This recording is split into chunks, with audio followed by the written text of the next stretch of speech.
Hello दोस्तों। आज 5 जनवरी है 2024 और आज मेरी माताजी और मेरे बड़े बेटे का जन्मदिन है। तो उस हिसाब से आज का दिन बड़ा ही शुभ है मेरे लिए। खैर, अभी हम आज मार्केट में क्या चल रहा है वो तो देखेंगे ही, लेकिन वो देखने के बाद, हमारे पसंदीदा स्टॉक्स को देखने के बाद, आज हम 2 स्टॉक्स को एनालाइज़ करेंगे। एक हिंदुस्तान एरोनॉटिक्स लिमिटेड और दूसरा अपोलो टायर्स।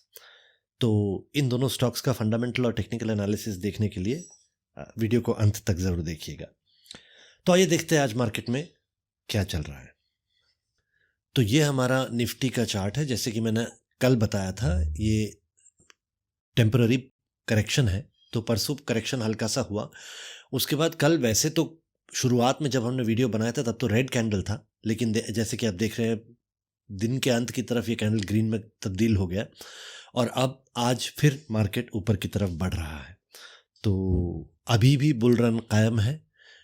फिलहाल अगर बेसिक कैंडल देखें तो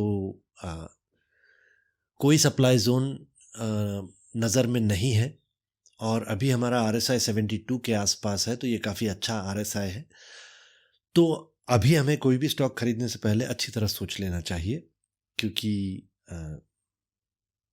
बहुत दिनों से ये ऊपर की तरफ बढ़ रहा है, तो कभी भी करेक्शन आ सकता है। तो ध्यान से खरीदना है, बेचना है और प्रॉफिट बुक करना है, यही हम ध्यान रखेंगे। ठीक है, तो आइए फटाफट देखते हैं हमारे पसंदीदा स्टॉक कैसा कर रहे हैं। इसे मैं सॉर्ट कर देता हूँ आज के चेंज के मुताबिक।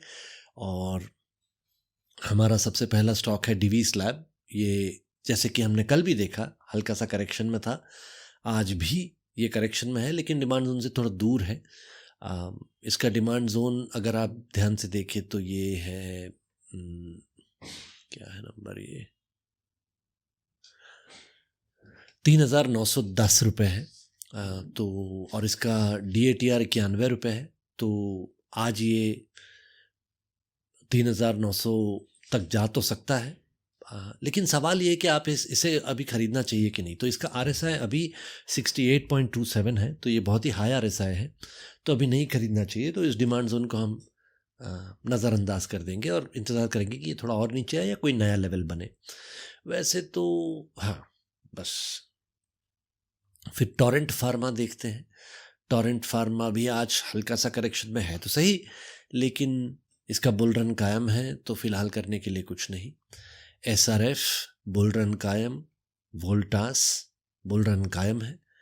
एशियन पेंट भी, एशियन पेंट एक्चुअली करेक्शन में है, लेकिन अभी तक डिमांड जोन से काफ़ी दूर, तो फिलहाल कुछ नहीं।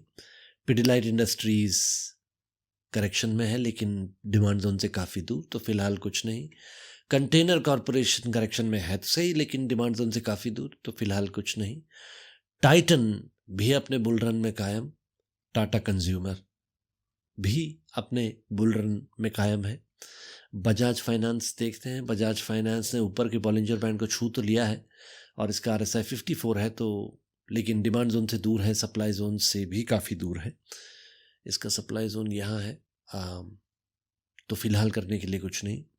डाबर देखते हैं। डाबर भी अपने बुल रन में कायम है, फिलहाल करेक्शन में है, लेकिन ओपन ही बहुत हाई हुआ है, तो फिलहाल करने के लिए कुछ नहीं।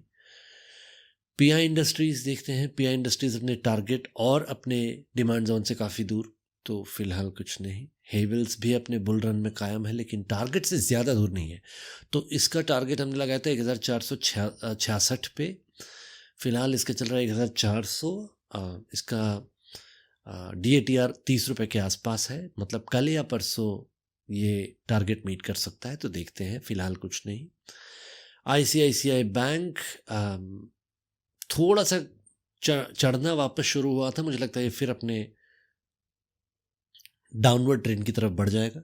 एस्ट्रल देखते हैं। एस्ट्रल, हाँ, एस्ट्रल मुझे लग रहा है कि डिमांड जोन से काफ़ी नज़दीक है। DATR इसका 46.13 है, तो अभी तो इसका नोट ले लेते हैं।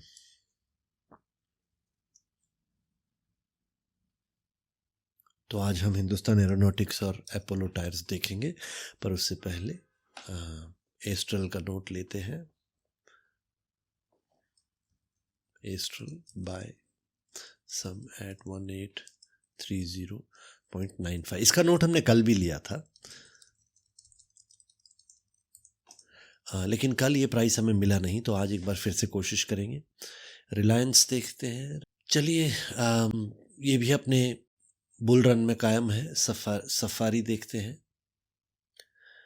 सफारी ने मौका नहीं दिया। कल आशा करता हूँ कि आपने थोड़े बहुत स्टॉक खरीदे होंगे 1910 के नीचे, मैंने कल बताया था। अब वो मौका निकल चुका है। टीसीएस देखते हैं।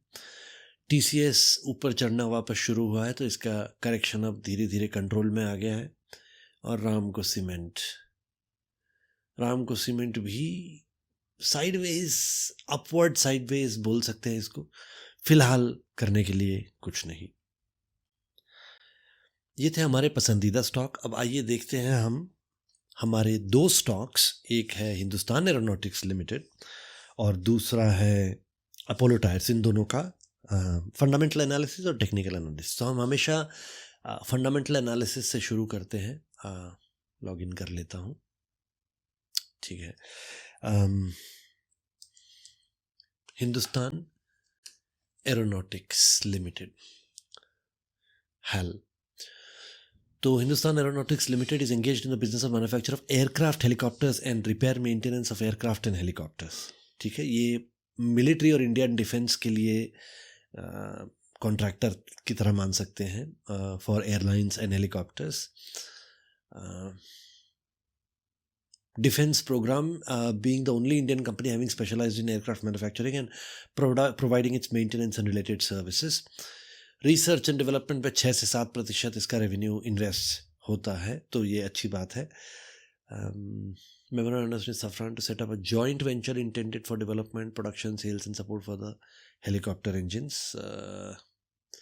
हेल्दी कैश बैलेंस मेंटेन करता है। ठीक है, तो इसका प्राइमरी बिजनेस वही है, एरोनॉटिक्स। मार्केट कैप इसका 2 लाख करोड़ है, मतलब ये एक बहुत ही बड़ा कंपनी है। ठीक है, इसका पीई रेशियो देखते, पी रेशियो इसका हाई है, तो मतलब इसका प्राइस ऑलरेडी अच्छी तरह वैल्यूड है। अभी ख़रीदने का अच्छा टाइम नहीं है इसे, क्योंकि ऑलरेडी ओवर प्राइस्ड है। फिर भी हम उसको टेक्निकल एनालिसिस जब करेंगे तब हम देखेंगे कि ये कैसा है। प्रोज अगर देखें तो ये डेट फ्री है company almost. Good profit over the last 5 years।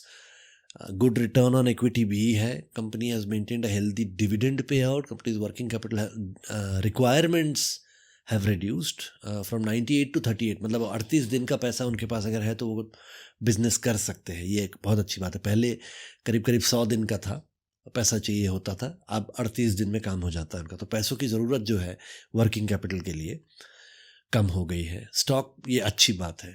Stock trading, ये तो खैर company did poor sales growth over the last 5 years। Tax rate seems low. Promoter holding is decrease. आइए देखते हैं प्रमोटर होल्डिंग का क्या हुआ है। पीयर कंपैरिजन नंबर 1 है फिलहाल, और इसका सेल्स देखते हैं तो 14, 14, 15, 15, 16, 17, 18, 20, 21, 22, 24, 26, 27। तो अच्छा, मेरे हिसाब से तो सेल्स ग्रोथ अच्छा रहा है। 22 से 24 हुआ था और 24 से 26 हुआ था। अब 26 से 27 ऑलरेडी हो चुका है और हमारा एक क्वार्टर अभी जाना बाकी है। तो अनुमान है कि 28,200 के आसपास तक पहुंच जाएगा। 28,200 मतलब 28,200,000 करोड़ का सेल्स।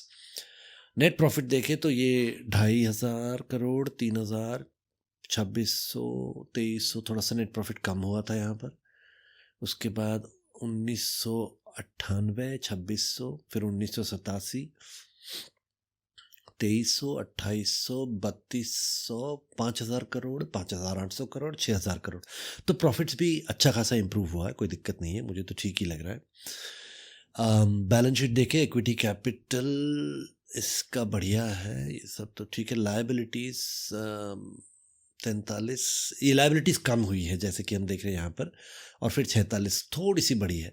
लेकिन उस मुकाबले एसेट्स अगर देखें तो काफ़ी बड़े हैं। 50-55 करोड़ से लेके 55,000 करोड़ से लेके 71,000 करोड़ तक गया है, तो बहुत अच्छी बात है। रेशियोज़ इम्प्रूव हुए हैं, डेटर डेज कम हुए हैं। शेयर होल्डिंग पैटर्न जो हमें देखना था, तो 75% था इसका काफ़ी दिनों तक। अब ये मार्च 2023 से कम हुआ है। मार्च 2023 में 71 करोड़ हुआ। अब बात ये 71% हुआ है। बात ये है कि ये कम तो हुआ है, लेकिन ये गया कहाँ है, देखना ये है। तो एफ का अगर होल्डिंग देखें तो ये लगातार बढ़ा है, मतलब 0.3% से बढ़ते बढ़ते 2%, 3%, 4%, 5, 6, 7, 9%, 11, 12%, मतलब प्रमोटर होल्डिंग, मतलब फॉरेन इंस्टीट्यूशनल इन्वेस्टर्स ने लगातार इसमें इन्वेस्ट किया है।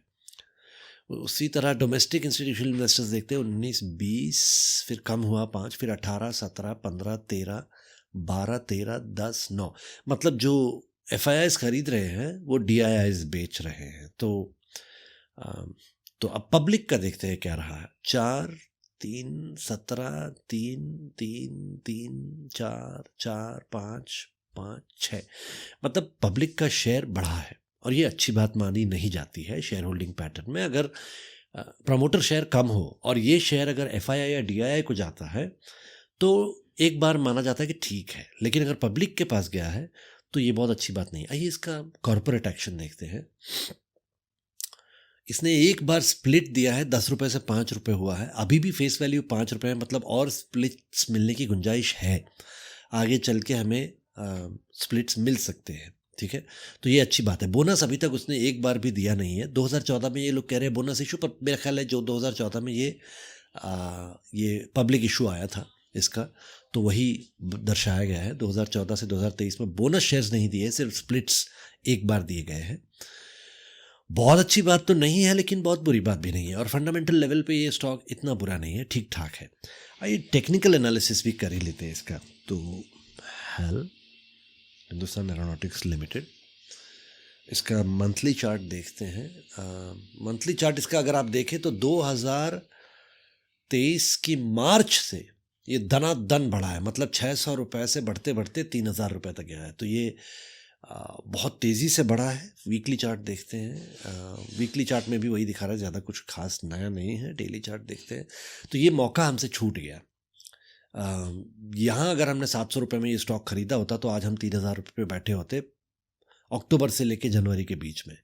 तो अक्टूबर, नवंबर, दिसंबर, जनवरी 4 महीने में ये 700 रुपये से 3000 रुपये तक गया है। तो ये मौका हमसे छूट गया है, लेकिन कोई बात नहीं, और मौके आएंगे आगे, देखते हैं क्या होता है।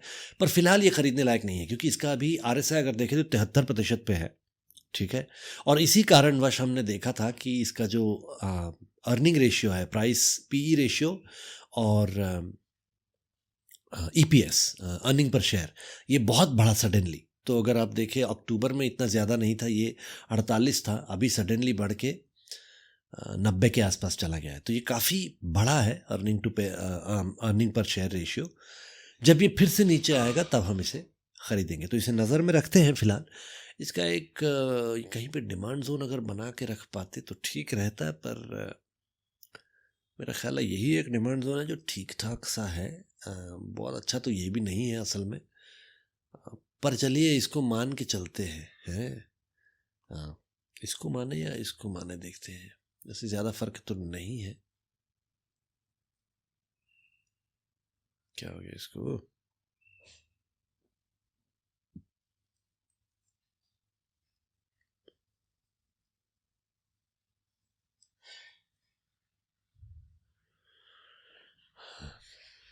इस डिमांड जोन को मान के चलते हैं, यहाँ पर एक एंट्री लगा लेते हैं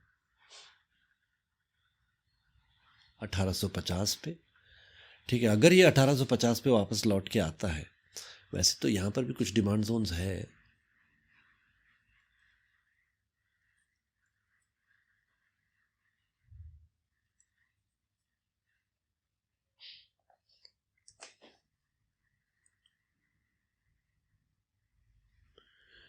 लेकिन ये बहुत नज़दीक है और मुझे थोड़ा मुश्किल लग रहे हैं।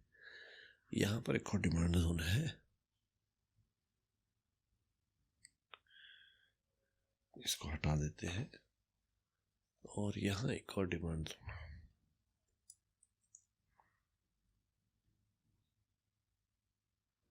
इसको भी हटा देते हैं। एंट्री क्राइटेरिया यहीं पे रखते हैं इसको, 2380, और एक लगाते हैं, क्या कहते हैं इसको, अलर्ट लगाते हैं कि अगर ये प्राइस 2400 के नीचे आया या 2450, तो बाय HAL at 2381.50।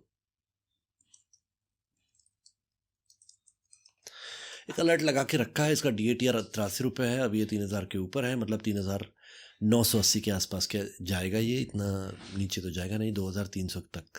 तो अलर्ट लगा के रखा है। तो HAL बुरा स्टॉक नहीं है, इसमें इन्वेस्ट किया जा सकता है, पर ये इन्वेस्ट करने का सही समय नहीं है। दूसरा स्टॉक जो हमने सोचा था कि हम देखेंगे वो है अपोलो टायर्स। आइए अपोलो टायर्स देखते हैं। अब अपोलो टायर्स टायर मैन्युफैक्चरिंग में है, 1972 से मैन्युफैक्चरिंग में है। प्रोमिनेंट ब्रांड्स में माना जाता है इंडिया के। दो ब्रांड्स ऑफ टायर्स है, अपोलो है और व्रेदेस्टेन है। Apollo brand primarily manufactures tyres of Indian subcontinent. Vredestein brand operates in Europe, मतलब यूरोप में भी मैन्युफैक्चरिंग हो रहा है। डिस्ट्रीब्यूटेड नेटवर्क है इसका, मतलब सारी दुनिया में इसके टायर्स बिक रहे हैं। 29,310 करोड़ की इसकी मार्केट कैपिटल है, तो छोटा मोटा कंपनी नहीं है, ये भी बड़ा ही माना जाएगा। इसका देखते हैं पी रेशियो कैसा है। पी रेशियो इसका ज़्यादा नहीं है, फ़िलहाल कम है। इसका अर्निंग्स पर शेयर जो है वो कम हुआ है पिछले कुछ दिनों में, और पीई बढ़ा है। तो मतलब पी के मुकाबले अर्निंग्स पर शेयर कम हुआ है, मतलब स्टॉक अभी सस्ता बिक रहा है। ठीक है।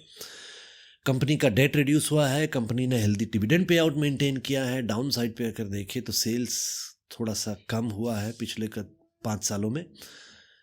रिटर्न ऑफ इक्विटी भी कम है, प्रमोटर होल्डिंग कम हुआ है, वो उसको थोड़ी देर में हम देखेंगे। पीयर कंपैरिजन में ये नंबर 3 पे है। इसके ऊपर बालकृष्ण इंडस्ट्रीज और उसके ऊपर MRF है। अगर इसका प्रॉफिट एंड लॉस देखिए, सेल्स 12,000, 13,000, 11, 13, 14, 17, 16, 17, 20, 24, तो 24,000 को ये बुरा तो देखने में नहीं है, लेकिन 10% के आसपास सेल्स ग्रोथ इसका होते रहा है। नेट प्रॉफिट देखते हैं, 410, 600, 1000, 1100, 1000, 724, 680, 400, 350। इसका नेट प्रॉफिट ऊपर नीचे होते रहा है। ये बहुत अच्छा नेट प्रॉफिट नहीं दिया है इसने। अभी देखने जाए तो 1100-1500 करोड़ के आसपास अभी तक पहुंचा है, मतलब 1700-1800 करोड़ तक पहुंच जाएगा मार्च एंड तक। बैलेंस शीट लायबिलिटीज देखते हैं, 2000 से 3, 4, 5, 6, 7, 8, फिर 7, मतलब डेट इसका रिड्यूस हुआ है। एसेट्स देखते हैं, 8, 9, 11, 15, 20, 23, 25, 27, 26। तो इसका एसेट्स लायबिलिटीज के मुकाबले बढ़ा ही है। कैश फ्लोज भी इम्प्रूव हुए हैं, रेशियोज भी इम्प्रूव। डेटर डेज अगर देखें तो 34 था, अभी 37 है, मतलब ठीक ठाक है, ना ऊपर हुआ है ना नीचे। शेयर होल्डिंग पैटर्न, इन्होंने कहा था शेयर होल्डिंग पैटर्न घटा है, लेकिन देखने जाए तो बहुत कम घटा है। 37.61 से 37.3, 37.3, तो 37.3 पे बरकरार रहा है। हल्का सा कम हुआ 0.3%, लेकिन देखते हैं गया कहाँ। तो 20, 24, 22, 20, 19, 20, 21, 22, 23, 22, मतलब FIIs का शेयर तो बढ़ा है। DIIs देखते 12, 11, 15, 18, 18, 18, 17, 17, 17, 17, 17, 17, मतलब FIIs और DIIs का शेयर काफ़ी बड़ा है। इसका मतलब पब्लिक का घटना चाहिए, गवर्नमेंट का तो बरकरार है। 27, 25, 22, 22, 23, 23, 22, 21, 21, 20, 20, 20, मतलब ये घटा है। पब्लिक का शेयर घटा है, इसका मतलब FIIs, DIIs और प्रमोटर शेयर बढ़ा है। प्रमोटर का अगर घटा भी है तो वो DIIs और FIIs को गया है, तो ये बहुत ही अच्छी बात है किसी भी शेयर के लिए। इसका कॉर्पोरेट एक्शन देख लेते हैं। हाँ जी, तो इसने स्प्लिट दिया है एक बार 2007 में, एक शेयर पर 10 शेयर दिए थे, लेकिन इसका फेस वैल्यू अब 1 हो चुका है, मतलब आगे कोई स्प्लिट मिलने की संभावना नहीं है। इसने अभी तक कोई बोनस दिया नहीं है, तो बोनस स्प्लिट्स के मामले में ये शेयर बहुत अच्छा नहीं है। आइए इसका फटाफट टेक्निकल एनालिसिस कर लेते हैं। अपोलो टायर मंथली चार्ट अगर देखें तो बढ़ा ही है, घटा तो नहीं है। यहाँ पर 2020 के आसपास कुछ कम हुआ था, लेकिन इस समय तो बहुत सारे स्टॉक्स गिरे थे। उसके बाद ये लगातार बढ़ा है। बहुत कम करेक्शन दिया है इसने मंथली चार्ट में।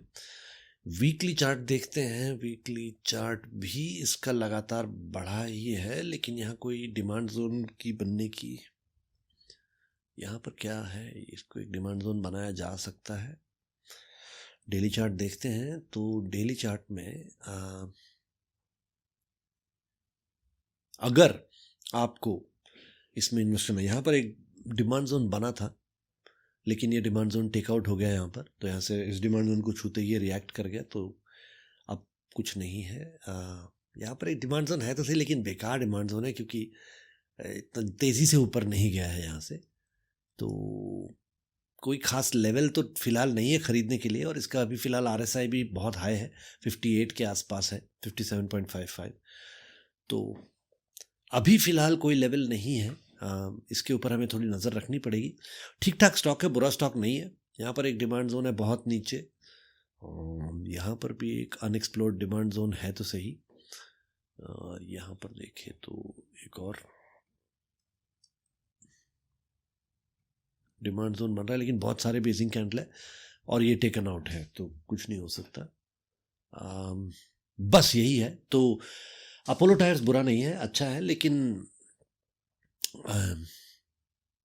हमारे पास कोई लेवल नहीं है, तो फिलहाल हम इसे नहीं खरीदेंगे। तो ये था आज का हमारा वीडियो।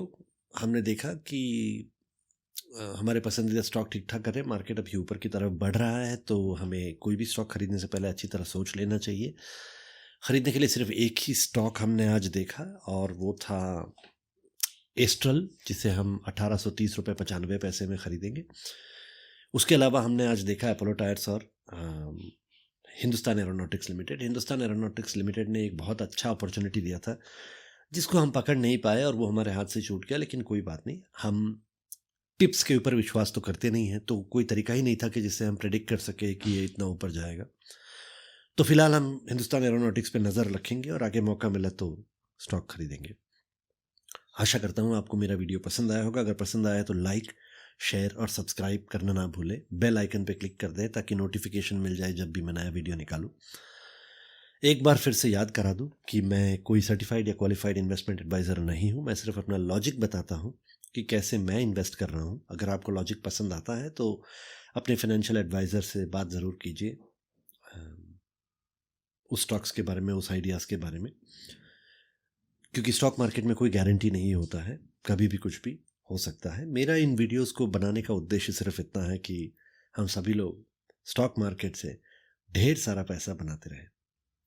धन्यवाद।